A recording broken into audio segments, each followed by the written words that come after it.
Obama did everything humanly possible while president to further the cause of Islam and to drive our country into the ground. He purposefully left our southern border vulnerable, knowing full well that ISIS terrorists and illegals were pouring into our country undeterred, where these vermin are now causing chaos in our country and putting a massive strain on our economy. Now President Trump has uncovered the unbelievable number of illegals that Obama shielded for deportation, and the number is so outrageously high that it will no doubt piss you off.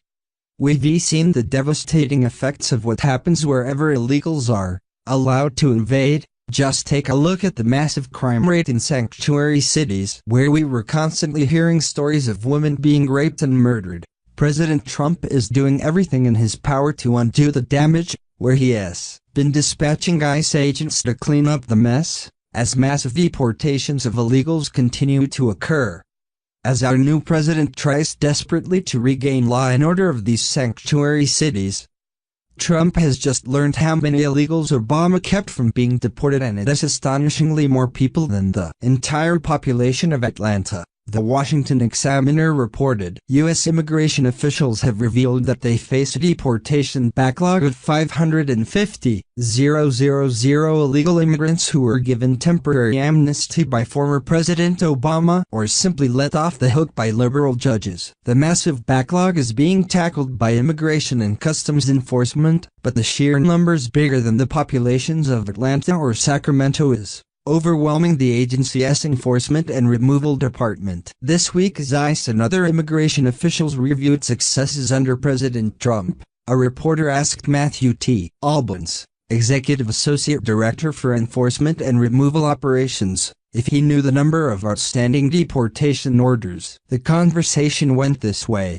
Albans' ballpark is going to be around 550,000. Reporter: whoa. Why is it so high? Albans: well, for a large part of the last 4 or 5 years we've been unable to take enforcement action against those individuals. Under Obama, many deportation actions were delayed starting in 2014, he said. Even if ICE officers found one in a jail, Albans said that they were advised against seizing the illegal. Our officers had to turn their heads and walk the other way. So that's a large part of that problem. The fact that we couldn't enforce the law, he said. And liberal judges also forgave or protected illegals, even illegal populations like several Iraqis in the Detroit area, some sought for murder, according to ICE. We need to hold liberal judges accountable, said ICE Acting Director Thomas D. Homan. And, he added, a third factor in the buildup of deportation orders is because some 300 sanctuary cities refuse to let ICE officers into city jails to seize illegals. Homan said ICE plans to fight those cities and other obstructions to send a message to illegal populations that they are not safe from deportation,